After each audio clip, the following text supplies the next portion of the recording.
नीतीश कुमार जी की साख पर कैसे कोई सवाल खड़ा कर दे? ये तो हर लोगों की अपनी अपनी समझदारी है। कोई लोग देखता है गिलास को आधा भरा हुआ, कोई लोग दिखता है गिलास को आधा खाली। एक ट्वीट टाइटल होता है, बढ़ती उम्र में इन्हें छोड़ दीजिए। एक दो बार समझाने से यदि कोई नहीं समझ रहा तो सामने वालों को समझाना छोड़ दीजिए। बच्चे बड़े होने पर खुद के निर्णय लेने लगे तो उनके पीछे लगना छोड़ दीजिए। गिने चुने लोगों से अपने विचार मिलते हैं, यदि एक दो नहीं मिलते तो उन्हें छोड़ दीजिए। एक उम्र के बाद कोई आपको न पूछे या कोई पीठ पीछे आपके बारे में गलत कह रहा है तो दिल पर लेना छोड़ दीजिए। अपने हाथ कुछ नहीं, ये अनुभव आने पर भविष्य की चिंता करना छोड़ दीजिए। यदि इच्छा और क्षमता में बहुत फर्क पड़ रहा है तो खुद से अपेक्षा करना छोड़ दीजिए। हर किसी का पद कद मद सब अलग है, इसलिए तुलना करना छोड़ दीजिए। बढ़ती उम्र में जीवन का आनंद लीजिए। रोज जमा खर्च की चिंता करना छोड़ दीजिए।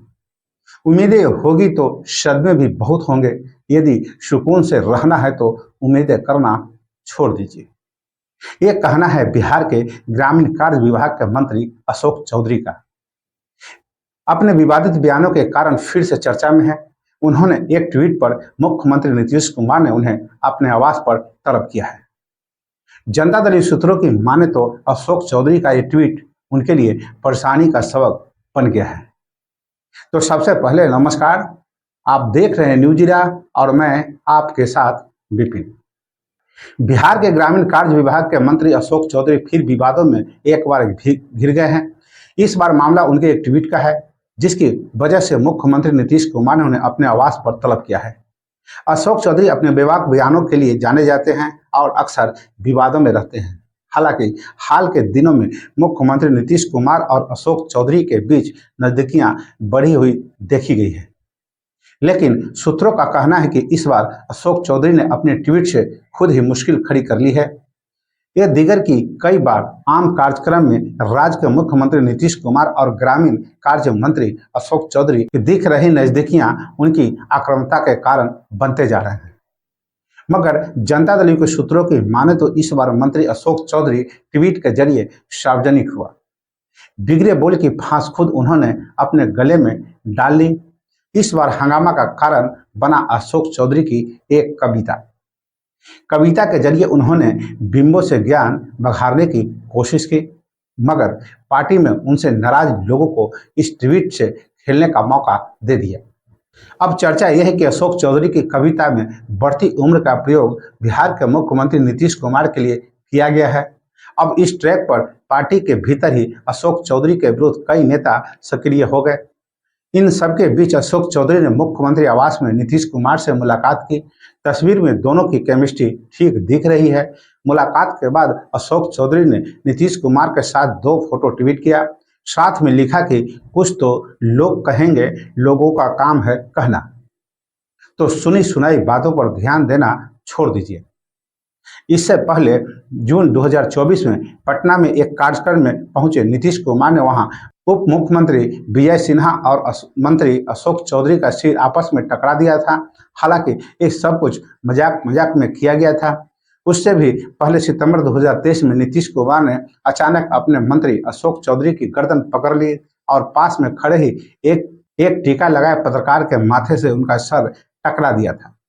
बाद में मुख्यमंत्री ने इसको लेकर सफाई दी और कसकर अशोक चौधरी को गले लगा लिया।